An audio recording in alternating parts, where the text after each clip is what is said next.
Hello there, I am Kimberly Hayes-Lugo. And I'm Amanda Day. And you're listening to Fundraising Heyday, where we cover the how-tos of grants and fundraising. And how we can all do a better job of changing the world through philanthropy. Do you like to read, enjoy talking about books? Well, then you are going to love the inaugural year of the Fundraising Heyday Book Club. We're going to meet on the third Thursday of every month from 8 to 9 p.m. Eastern on Zoom. Our first meeting is January 18th, so there's still time to get signed up. We alternate each month between nonfiction and fiction, and we'll cover the waterfront with subjects, genres, and facilitation by both of us. Yours truly, me and Kimberly. So go to heydayservices.com. Click on the book club logo. You can join for 12 months of fantastic book club nerdiness at only $89. There are also 6-month and 1-month subscriptions if you want to give us a try. So this January 23rd or 2024, excuse me, it's going to be 2023 forever in my mind, right? The January 2024 selection is Poverty by America, which is written by Matthew Desmond. So we're going to see you on Zoom real soon. Woohoo! It's a book club that talks about books. So today we are delighted that AI thought leader Philip Deng could join us today. I have a feeling he would be like, mildly embarrassed by that, but I think it's really true. He brings a calmness and a thoughtfulness to these discussions, and we wanted to capture that today. With deep roots in the grant writing community, he turned to developing AI tools to help the grants profession. And Amanda and I are committed to learning and exploring AI instead of running around shrieking with our heads cut off, going, oh my God, this guy's fun. And also the other end of everything is wonderful, nothing bad can happen. There's a middle way. And we recorded this informative interview live at the 2023 Grant Summit powered by the Grant Professionals Association and their exhibit hall. So there'll be exhibit hall sounds in our natural environment, Fundraising Heyday out in the wild. So enjoy. Hey there, we are thrilled at the Fundraising Heyday podcast to bring in Kim Joyce and Associates as a sponsor. This incredible grant consulting firm based in Arizona has worked with nonprofits, for-profits, agencies of all sizes, from tribal governments to hospitals, universities, and everything in between. CEO Kim Joyce is here to share some really interesting tips and tricks that she's learned in her lived experience in this incredibly successful firm. We're so glad you could join us. Now, Kim, after growing your consulting firm from 1 to now 32 employees, what are some of the things you wished you knew back in 2010 when you started that you know now? Sure. Okay. My top 10.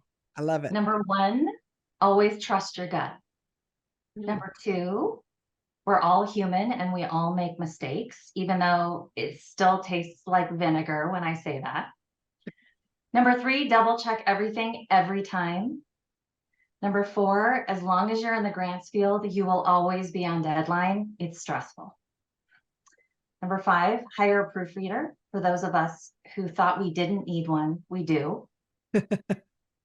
Number 6, learn to breathe and lean into things you're afraid of. You will grow. Number 7, don't watch what anyone is doing or compare yourself to anyone else. One of my favorite quotes is, a flower does not think of competing to the flower next to it. It just blooms. Stay focused and dream the impossible. When it's your time, you'll bloom. Number 8, find your people and lean on them. The grant world is full of generous humans who are all willing to help one another. Number 9, be flexible and willing to change your path. Some of the best successes come from things we don't plan. And number 10, it's okay to say no. I love it. To find out more about the incredible team at Kim Joyce and Associates, visit kimjoyceandassociates.com. If you want to join a consulting firm who places value on integrity, excellence, and community, check out the career opportunities page. Kim is always on the lookout for her next great hire, as well as her next great client. So Philip, thanks for coming here today. Thanks for having me. So again, if you're not watching on YouTube, you don't see us in our little discussion den area, bat cave in the back. You're going to hear background noise. If you're listening on Apple Podcast or our website, you're going to hear background noise because we're recording this interview November 2023 at the GPA Grant Summit. Yes. So it's going to be okay. It's going to sound great, but you're going to hear some background because people are conferencing. They're networking. They're doing their thing. All right. So we're going to hop in with our first question. We're going to be talking about AI. And I don't know a lot about it. I've experimented some with it and have found it useful in some iterations and not so useful in others. But what I really wanted to do is start the conversation somewhere between AI is great and everything's fine and it's going to be wonderful and We're all gonna die. you're going to die up there. Because that is what has kind of been a lot of going on. So we're trying to find the middle ground today. That's why we have Philip here. And I wanted to start off with a long question by talking about things that I don't know a lot about, because when has that ever stopped me before? So like when you think about Phil, it's like some examples of AI that we may not realize are AI are things like Netflix recommendations could be kind of a thing. Some spam filters. So the term I found was routine machines. Is that a thing? I haven't heard routine machines, Okay. but it makes sense to me. One of the definitions that I like to go off of is from Demis Hassabis, who Okay. leads DeepMind at Google. And he Okay. just simplified it to say technology that is meant to imitate or approximate human intelligence, aspects of human intelligence, things that we can kind of do, can't do everything, Right. but maybe for one specific action or task or workflow, it's starting to do that. And so there are different levels of that, right? Like there's like if you like this Great British Bake Off, for example, on Netflix, not that I watch it all the time because I do, but it might recommend other baking shows. So that's Yep. kind of like a lower level. And Yep. then you might have some other things where it's help you write if you give it some prompts, right? And then there's like the whole driverless cars and then eventual systems approximating human consciousness. And that's really not where we are. We're not there. Not yet. Nope, just want to confirm that for everyone out We're there. not there yet. There are people that is the goal. And I think that's important to know, just that we're not trying to say anything definitive will or will not happen. But I think the balance that you wanted to start with is probably the place that it makes sense to look at this topic from.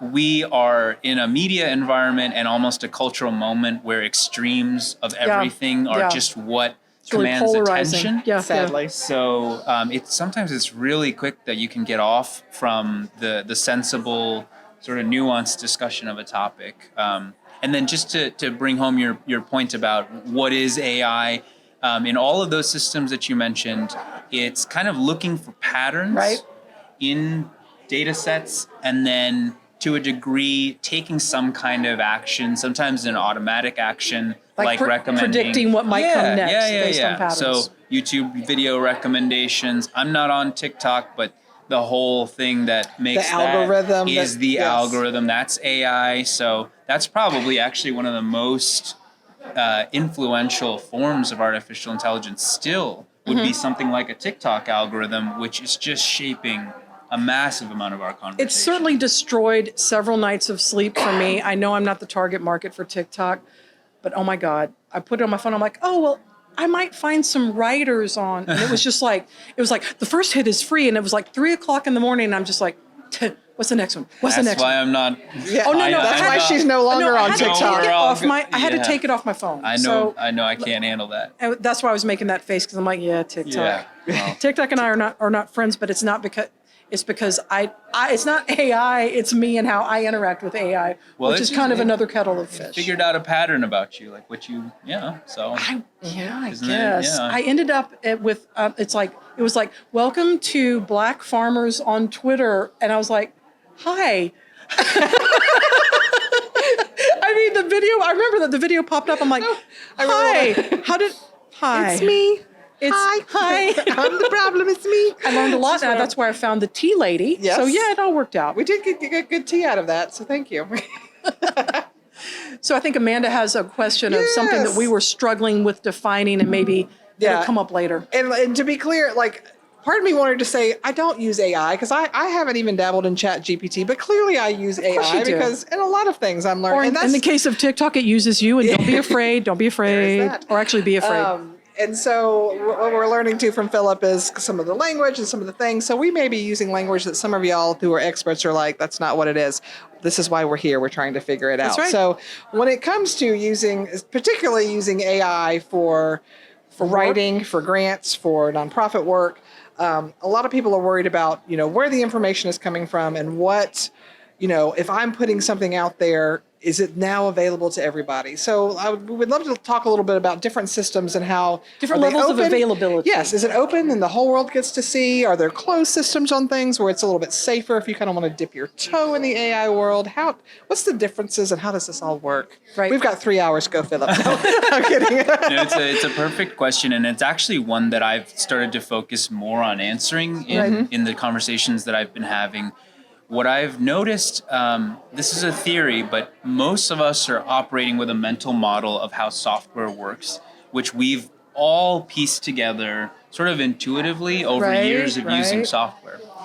There's the data, like a database where all of, say, my Gmails are stored. That's on a database somewhere. I can go look up any email, it's there. Yeah. Then there's the code, the programming that determines how the software works. And then there's the layer of the interface where there's all the different buttons, there's the letters on a keyboard or a video game, all the controls. That's pretty much software as we've known it for decades. Right. Yeah. Right? So there's the data, there's the code, and then there's our controls. So one of the things I'm realizing is that we need to either create a new mental model or expand our existing models when we think about generative AI. And that's a category that includes things like ChatGPT. So what happens when you interact with ChatGPT is a lot of those components are gone now. You have an input box. Right. When you press submit, it turns your prompt into numbers and it analyzes them for the mathematical relationships between the tiny fragments of meaning that are in your prompt. Yeah. And then it just continues the equation and starts generating each next piece of the response based on probability. It's not looking in some database. It's not running a set line of code. It's performing an extremely complicated mathematical problem and turning that into your response. Is it just like a giant probability equation, sort of, kind of? Yeah. Some people have called it, it's just a really super autocomplete. It's not entirely wrong. I think it's a little bit dismissive of what's happening here, but it's also not wrong that it is probability that's creating your output. Fair. And to get back to your question about what happens to the things I put into this and take out of it, the reason that I've been talking more about how the machine works is because you'll notice what's not there is a reference step. It's not looking through its training data and thinking, okay, where is a statement of need?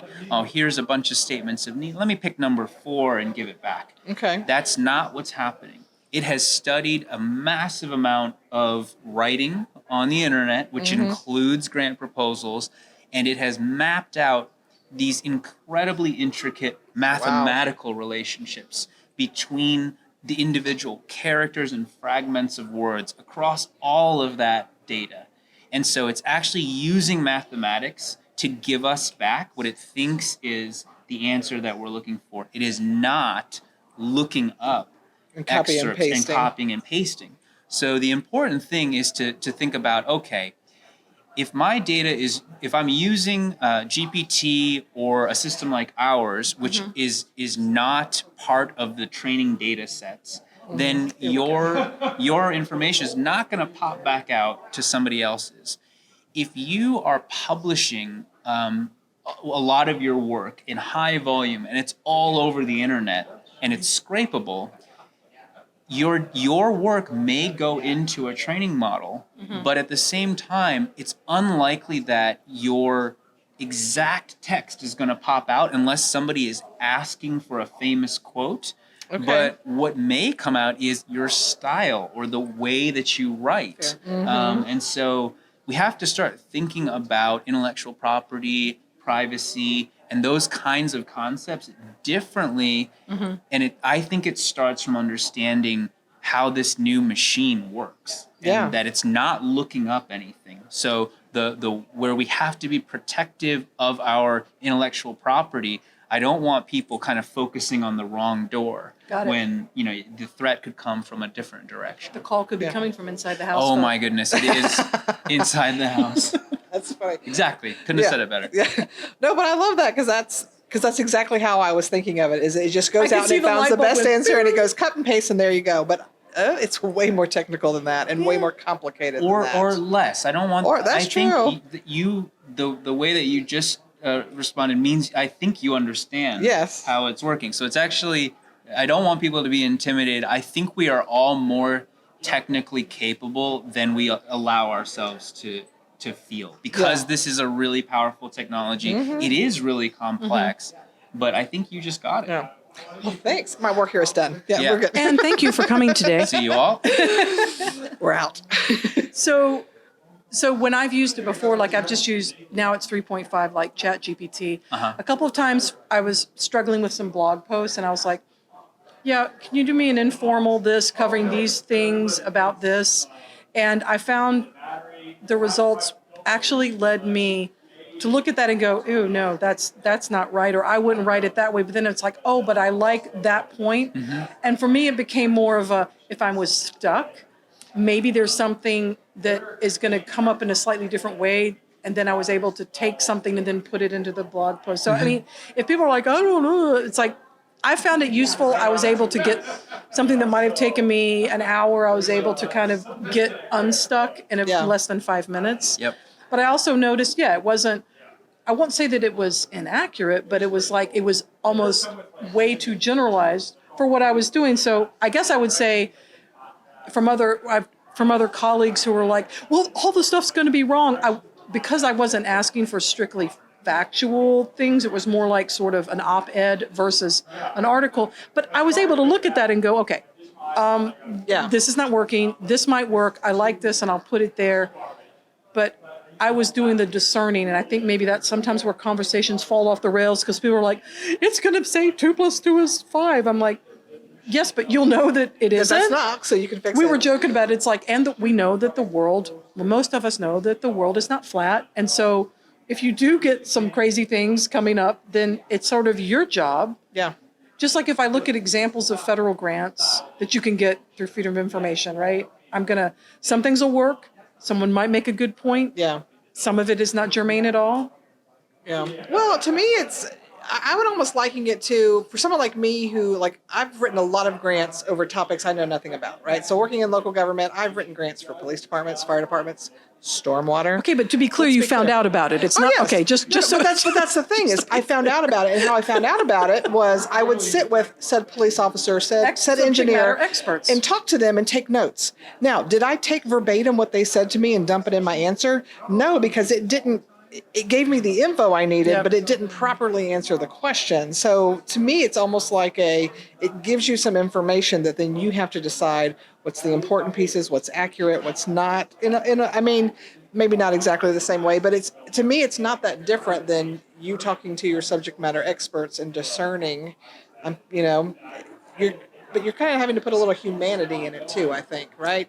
I don't know. It's making me want to kind of take what I guess is a prediction, which is that a lot of people are using ChatGPT right now because it's the most famous. Yeah. It's what I hear about. It's what everybody's talking about, and it's very easy to get started. You just start talking to it. Yeah.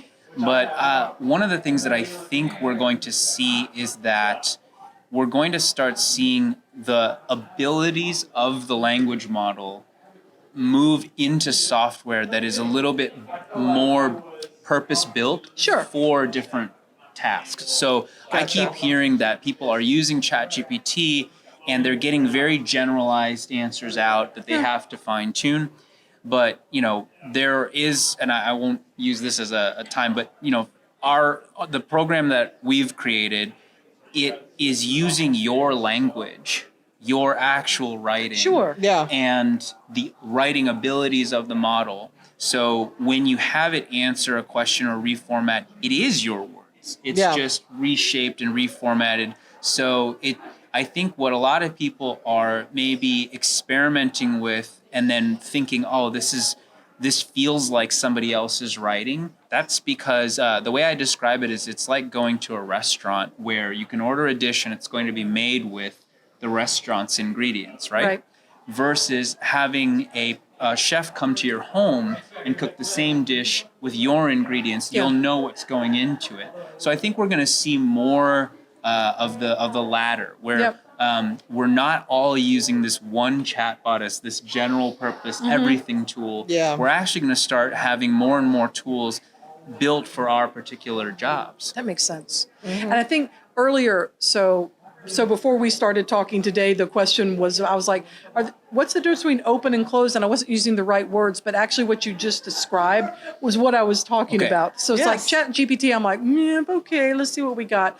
But with your company, with Grantable, it's more, in my head, I'm calling that's like a closed system, just like my home is not a public place. Closed, so the chef comes in and cooks. Okay. That's where I'm going with it. So versus asking, also, I wouldn't just ask Google about a medical condition I was really concerned about, although I know it's a very popular thing to do, and think, I'm going to trust this information. What could go wrong? So I think I'm looking at more specialized systems that I define in my head as being more closed or proprietary versus wide open systems as a way to maybe think about that, which kind of leads me to the next question. Okay. It's a long and winding road, but let's see what we got here. Let's go. So for consultants or government agencies or nonprofits that are exploring AI and what it could do, like I said earlier, hey, it saved me a lot of time because it got me unstuck when I was sort of stuck on how to word or think about something. What are some things that they can think about to use this tool responsibly? Are there there's advice you can give about, sort of guardrails or things to think about? I think that's what people will be interested in hearing. I'll start out with a website, which is fundraising.ai. So I'm part of an initiative that's right now, it's this incredible group of volunteers coming together. It's already become an international movement, but there's a framework for responsible AI in fundraising. There we go. So, fundraising.ai. Fundraising.ai. They just held their first virtual summit where all these kinds of ethical and technical questions were discussed. And so plans are already in the works for what's coming up next. But there's this really concise 10-section framework that I think most people in our sector, if not everybody, can look at and figure out how to apply to your own work. So the work is being done really, and the framework was created by a large group of stakeholders, all weighing in, incredible people at the center of it, bringing the ideas together. You can sign on. So Grantable has signed on. You can sign on as an individual or as an organization and just kind of pledge to use AI responsibly in our field. So that's one thing as far as policy. And then I would say the word I use is playfulness. And that is not because I want people to diminish the power or the responsibility that you have to use this tool, but think about some of the things that we do for fun. They can be pretty risky. They can involve which we're not going to talk about. That's a whole nother podcast. But when we're playing, we're on our toes. We are alert to the environment. Failure is reframed to be a much more temporary outcome that's part of the game or part of the experience. And we learn really quickly. I mean, if you think about how people get so good at hitting a golf ball or figuring out crossword puzzles, I think that's a really good mindset for working with AI for a number of reasons. One, it can be really fun to try out some of these tools. So I'd recommend kind of creating your own sandbox. Use an email that is safe for you. Don't be throwing sensitive information out there. But take and again, if you're coming at it playfully, you might play a game with ChatGPT. You might ask it to tell you a story. You might ask it to help you out in the kitchen. There are lots of interesting ways that you can explore what the machine is, what the model is, and test it with play through iteration. So I think that's kind of how I recommend for people to try it out. The sound you're hearing in the background is Clearly a swelling dance up. party Just as is Philip was happening. making this, it was like, we are not afraid. It was like, doom, doom. It was sounding, I mean, it was like a movie. Yes, this is The this is a score, premiere. the score behind. The story, winter is coming, but winter really, well, it is It's coming. here. Well, Yeah. But anyway, so again, if you're watching or listening, it's a conference and music will It is what swell it is. It when you're happens. next to the main ballroom. We'll sound check there. Yeah, I know. Well, it was interesting. I went to dinner last night with a few friends at the conference, and one of the ladies that was there has a large consulting firm, lots of subs that work for her, and she says, for her, the thing about AI is she's trying to figure out what kind of policy, because she's like, I don't want to ban it and say you can't use it, because I really do think it's a great tool, Yeah. but trying to figure out, do I need to have a policy, and if so, what does it say? She's like, that's the thing I'm grappling with, because I want my clients to be comfortable, and I want, my subcontractors to be free to do what they need to do to get the job done, but to do it well. So I'm wondering if Fundraising AI may be the site I need to send her To to just for like, some here's a place to info. start. It's making me think about grantadvisor.org, which is where which is sort of the nice Yelp of the grant world, where you can go leave reviews that are like legit. I know Yelp is problematic. I know that, but people know what it is. But sort of, that idea of like, let's put some framework around this in a responsible place. Yeah, I think that frameworks like Fundraising AI are a good place to start, and also to just alleviate a little bit of what I perceive as a lot of burden on people's shoulders to figure this out alone. Right. I don't think everybody needs to figure out their own from scratch AI policies. No. I think there's really good stuff that you can start with and adapt. And then also, we're not the only sector grappling with generative AI. This is true. We're all encountering it more and more in all aspects of our technology and our work lives and lives in general. So I think we're figuring out the policies, figuring out the norms, figuring out what's okay and what's not okay. I think prohibition is probably it's probably a setback if you kind of say you can't use it. But I think also a lot of the ethical standards that have been in place for this sector for a long time still apply. Most fundamentally, don't lie. Be Fair. truthful. Fair. Like you could be so unethical without AI. Yeah. And you can amplify your lack of ethics with AI. Or you can amplify your ethical work with AI. Yeah. I don't think AI changes most of what has been established best practice for the ethics of this field. And I think we're actually going to shake out and figure out what is the right way to reference and work with AI. I don't think everybody's going to cite every time they use generative AI in a Gmail, in a Word doc, in an email. And I think it's really going to become part of like spell check, like autocomplete or Grammarly. And we don't usually say to everybody, oh, by the way, I used Grammarly to make sure this email was. I think that is a very similar technology already. So. Yeah. It's making me think about, too, when we're teaching people about ethical research, right? It's like, no, Wikipedia is may not be what you want to cite when you're looking for examples. You may want to go here or there to find journal articles, and what does that look like, and how do you cite that, and what does plagiarism look like, and how do you, I mean, it's this same kind of conversation, I think, is what I'm sensing. Can I actually just use this moment to share something that I hope everybody, this is like a PSA almost, which is about using GPT or generative AI at this time for research. I think it's really sketchy. That's where you're on thin ice and you won't necessarily know. here's what I've been explaining to folks that seems to help people comprehend how the machine works. Yeah. So if you ask ChatGPT what's 4 plus 4, it will probably tell you 8. But it's not calculating the arithmetic. In its training data, 4 plus 4 equals 8 is usually what appears Usually what in the happens. text, Yeah. right? So in probability, it knows this is probably what to do.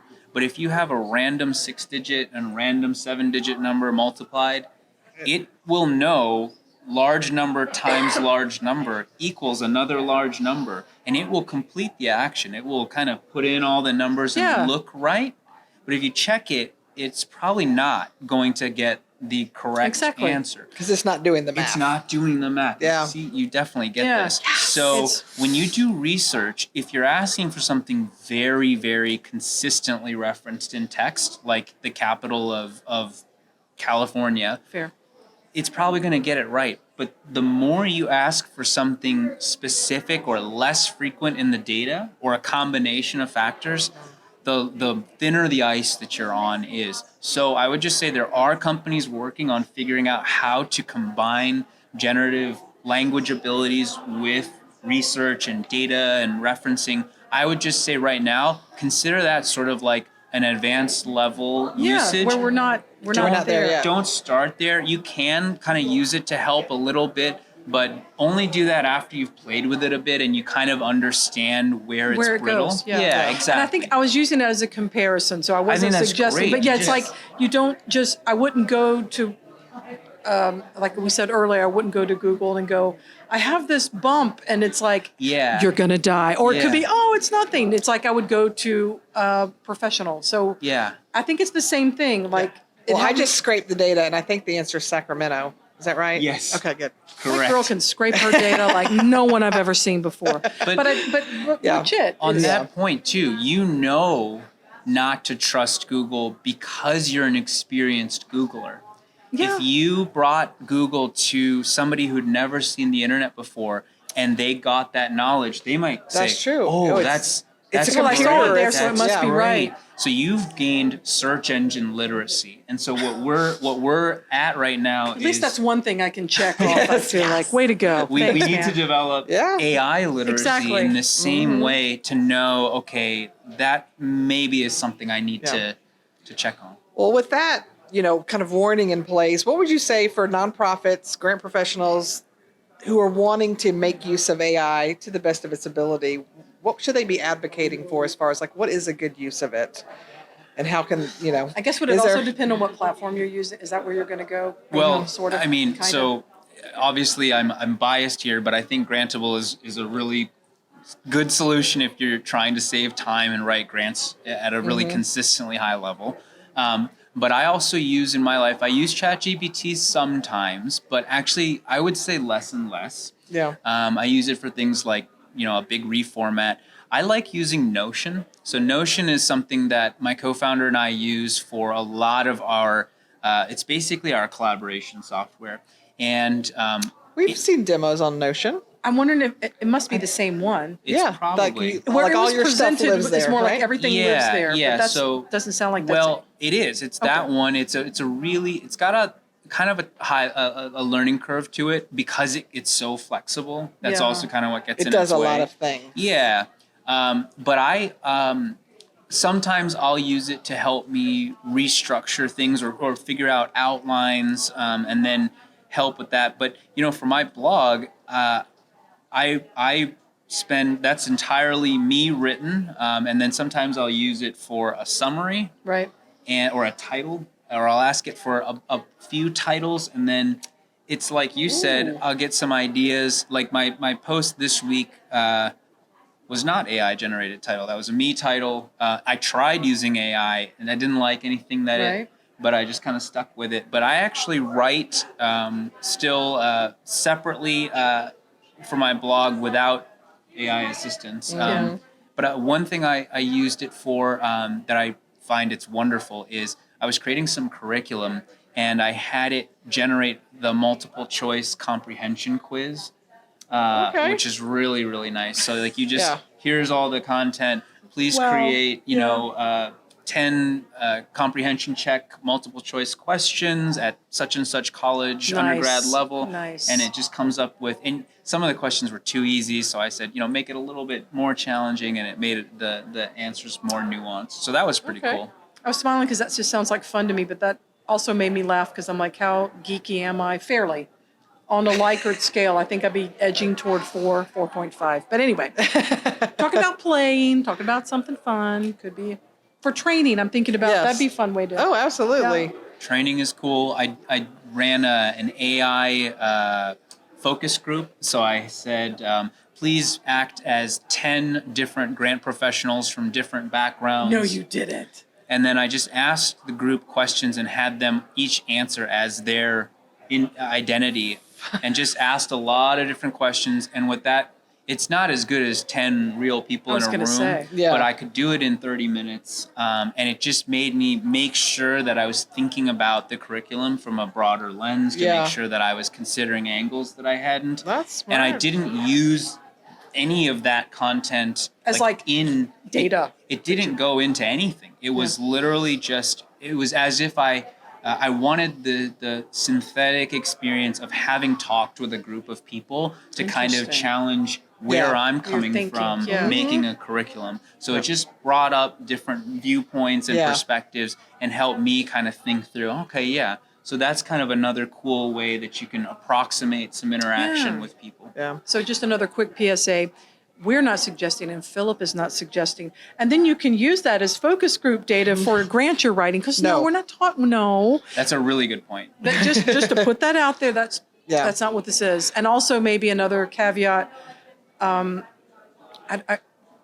post that we talked about before we started recording that you had written about how helpful and useful it would be to involve more of the nonprofit world in sort of AI policies, because most of the AI systems and products that are being developed now may actually be developed by men and primarily by white men, and that can also obviously reflect how it is moving forward. So I guess a long-winded way of saying, the more we can engage in responsible ways that make sense and advocate for what is right and what we would need, I think the better off this would be, versus either it's great, I use it all the time for everything, or we're all going to die. So I feel like, we're sort of back to our... There's a happy medium in there somewhere that should work for everybody. Back to that middle road. We're back to that middle path.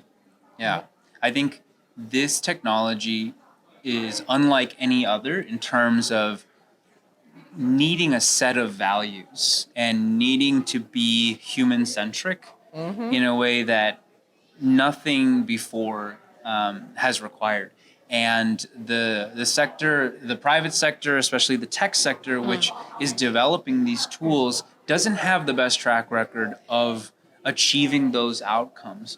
It makes me, how many times is it an AI thing where I'm just like, speak to a representative, please? Because sometimes you need that humanity because it's not there yet. And then the other thing is that I think it's really interesting that the nonprofit sector, one of the things that we've been innovating for our entire history is how do we operate impactful, efficient organizations that are not driven by profit. Yeah. It's almost like, I almost see a parallel to electric vehicles or clean energy. It's like the private sector is like fossil fuels, where it's like, oh, this is so easy. This is so fast. It's great. What could go wrong? But there are externalities. There are pollutants. There are consequences that we are starting to see. And what I think humanity is trying to do is to figure out, are there better ways to still power these systems